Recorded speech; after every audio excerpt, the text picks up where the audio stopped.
Hi investment traders, welcome back to the channel. और नया दिन, नई शुरुआत करेंगे।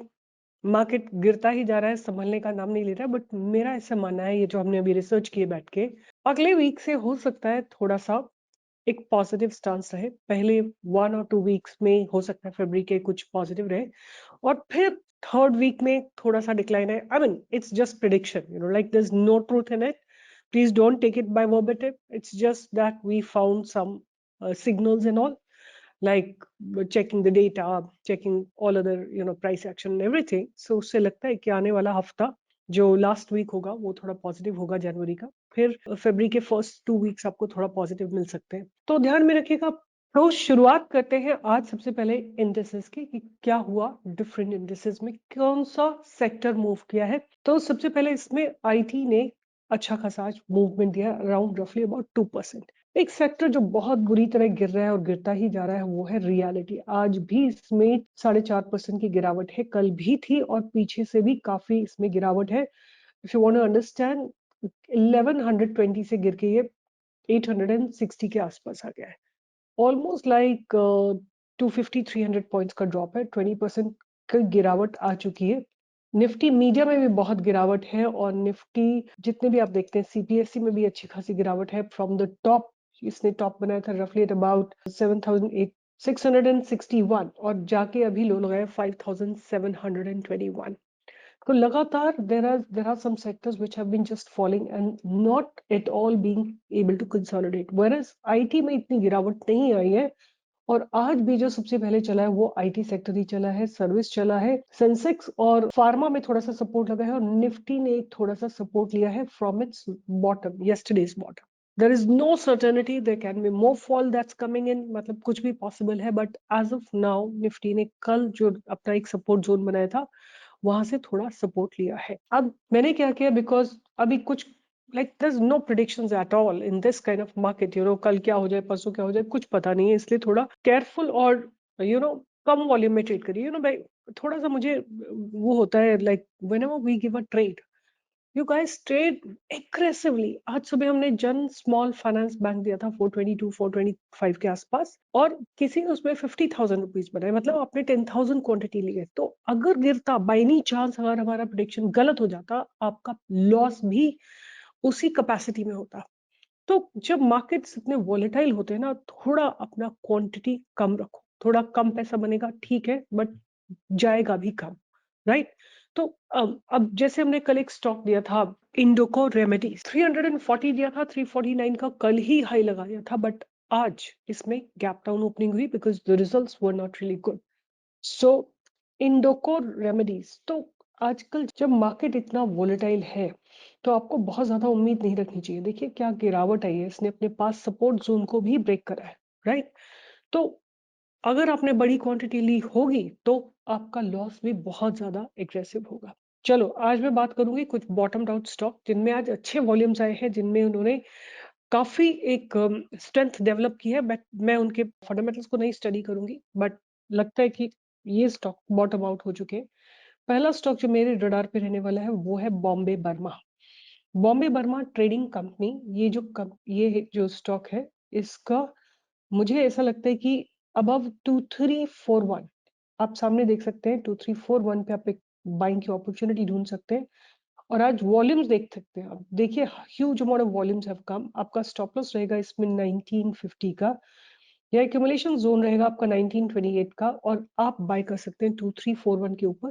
फॉर पोटेंशियल टारगेट बहुत, देखिए अब इतनी बड़ी कैंडल आज की बन गई है तो इसमें बहुत बड़े टारगेट्स आपको, बहुत बड़ा सा स्टॉप लॉस आपका बड़ा हो जाएगा। आई वुड से कि आप इसमें 2200 का ही स्टॉप लॉस रखिए, ज्यादा बड़ा स्टॉप लॉस रखने की जरूरत नहीं है। पहला टारगेट आप, तो आप बाय कहाँ पे करेंगे, 2341 पे बाय करेंगे। पहला टारगेट आपका रहेगा 2400 का, फिर 2500 का, फिर 2600 का, फिर 2700 का।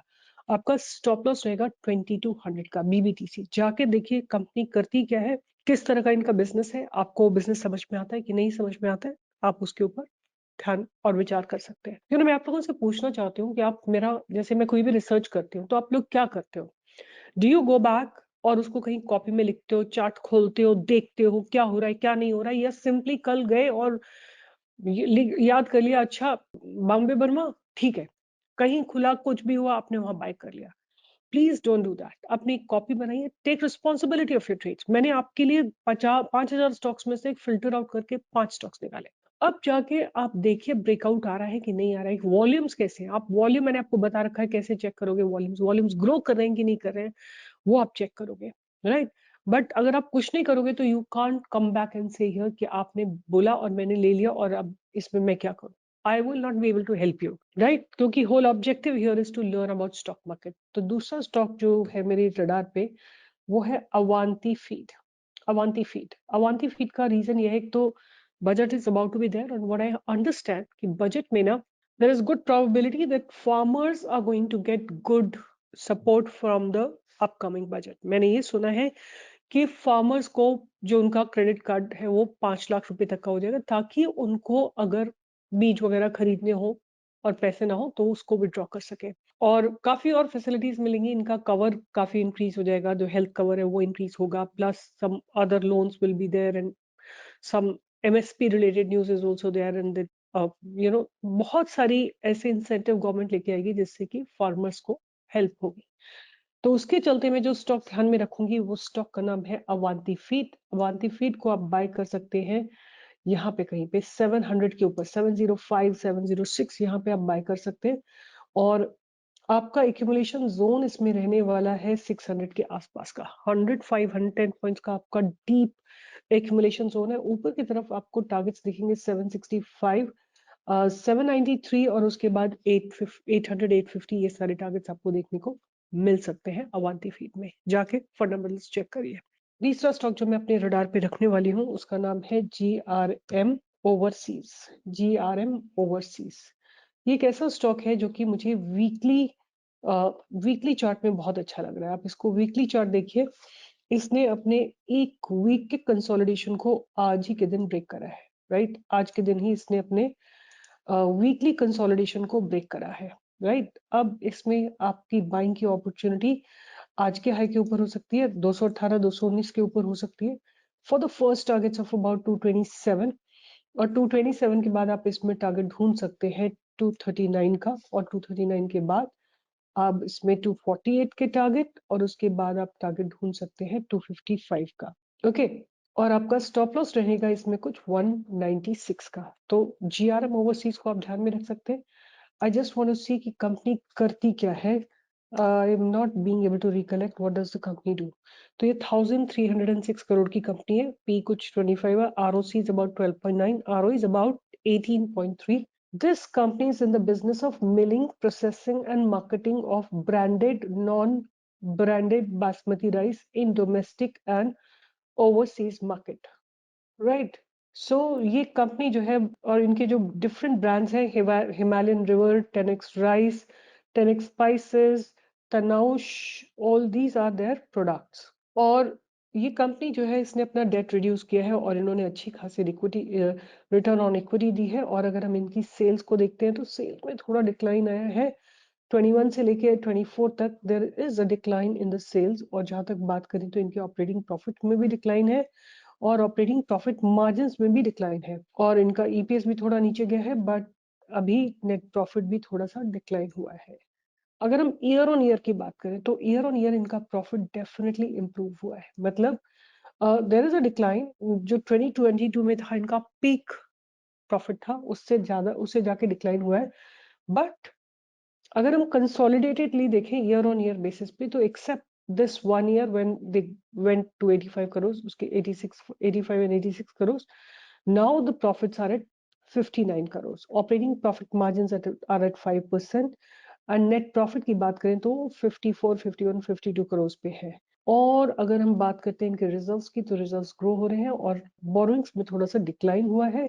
दे are generating cash from operating activity, and debtor days की बात करें तो थोड़ा सा इंक्रीज हुआ है, and that's a little red flag. और अगर हम बात करते हैं प्रमोटर्स होल्डिंग, तो प्रमोटर्स धीरे धीरे अपनी होल्डिंग को स्लाइट इंक्रीज कर रहा है। एफआईएस की बात करें तो एफआईएस ने अपनी होल्डिंग को थोड़ा रिड्यूस करा है। डीआईएस की बात करें तो डीआईएस ने थोड़ा इंक्रीज किया है, और पब्लिक ने भी अपनी होल्डिंग को थोड़ा रिड्यूस किया है। तो ये बेसिकली ब्रॉडर पर्सपेक्टिव है of this particular stock GRM overseas. It looks good, it looks promising, it can be giving a good breakout आने वाले समय में। तो ये मेरा तीसरा स्टॉक था। चौथा स्टॉक जहां पे आज बहुत अच्छी कैपिटल डिप्लॉय हुई है, that is PNB housing finance, right. तो ये पीएनबी हाउसिंग फाइनेंस जो है, आपको वेट करना है for it to cross 941। 941 cross करेगा ये स्टॉक, तो आपको एक छोटा सा पहला टारगेट मिलेगा 970 का। 970 अगर क्रॉस हो जाता है तब आपको इसमें 1000 का टारगेट आता हुआ दिखाई दे सकता है, और 1000 क्रॉस होने के बाद आप इसमें 1030 का और उसके ऊपर जो है आप 1080, ये सारे टारगेट्स आते हुए देख सकते हैं। तो पीएनबी हाउसिंग का क्या था कि आज पूरे दिन ये स्टॉक एक गैप अप खुला और उसके बाद थोड़ा नीचे गया, but huge amount of capital has been deployed. Only thing that you need to wait for is that it crosses 941, right? तो अगर इसमें बात करें तो इसका 830 इसका जो है एक एक्यूमुलेशन जोन होगा या स्टॉप लॉस होगा, और 941 पे आप बाय करोगे। टारगेट्स इसमें पहला टारगेट आपको जो दिखेगा वो 1000 का दिखेगा, उसके बाद इसमें आपको 1200 तक के टारगेट आते हुए दिखाई दे सकते हैं। थोड़े अच्छे खासे एक्यूमुलेशन बहुत अच्छा हो रहा है, तो थोड़ा ध्यान रखिएगा 941 से पहले आपको एंट्री नहीं लेनी है। पहला टारगेट 972 का मिलेगा। तो ये 4 स्टॉक मैं रडार पे रखूंगी। अब एक और स्टॉक में डिस्कस कर लेती हूँ, आप खुद भी जाके उसके फंडामेंटल्स चेक करिए। And this stock name is Lloyd Enterprises, right? This stock is recently listed on the channel on NSE. इस स्टॉक ने एक देखिए ट्रिपल बॉटम लगा के अपने आईपीओ लिस्टिंग देके प्राइस को ब्रेक किया था, फिर ऊपर गया, फिर नीचे गया, रीटेस्ट करके दोबारा से ऊपर चलने की तैयारी में है, और ये ट्रेंड लाइन को भी मेंटेन कर रहा है, right. The only thing that I am not giving you levels here are quality of stock is really good. There is no problem with the quality of the stock, but the thing is कि इसने अपने पास बैरिस को already break कर दिया। I would have preferred कि इसने break हमारे देने से पहले ना किया होता, बट अब ब्रेक कर चुका है, तो आप इसमें बाय कर सकते हैं अबव 62.5, और अगर कभी भी ये ट्रेंड लाइन पे गिरता है तो आप इसमें और एक्यूमुलेट कर सकते हैं। जाके quality of the stock check करिए, अगर आपको अच्छा लगता है, समझ में आता है, तब एंट्री लीजिए, नहीं तो मत लीजिए। बिकॉज सी, अगर आप सीखोगे नहीं ना, तो इसी तरह एक जगह से दूसरी जगह, एक चैनल से दूसरे चैनल पे आप ऑसिलेट करते रहोगे। You have to form a base, you have to learn about stock market, you have to become the master of your trading, right? You can't rely on others. Then only you will be able to make consistent money from them. इसी के साथ मैं sign of करती हूँ, and we'll meet tomorrow in the live market. अगर आपको लगता है कि कहीं पैसा बनता है, आपने जन स्मॉल फाइनेंस बैंक में पैसा बनाया कि नहीं बनाया, आज रेडिंगटन दिया था, बस उसमें ब्रेकआउट नहीं आया, बट विप्रो ने ब्रेकआउट दिया है। विप्रो हमने आपको दिया था, उसमें 2-3 पॉइंट्स मिले, बहुत ज्यादा नहीं मिले बिकॉज मार्केट बहुत वोलेटाइल था। तो मार्केट में अभी कोई भी पॉजिटिव सेंटिमेंट्स नहीं है, तो गो स्लो एंड केवल कैश में ट्रेड करिए, वो भी छोटी क्वांटिटी में ट्रेड करिए, क्योंकि बहुत ज्यादा बड़े ट्रेड करने से ना लॉसेस भी बहुत बड़े हो गए। तो इसी के साथ मैं साइन ऑफ करूंगी। Will see you tomorrow in the live market with some live updates, live trades. All the best, take care. और अगर आपको काम अच्छा लगता है तो थम्स अप दीजिए, लाइक करिए, शेयर करिए, सब्सक्राइब करिए।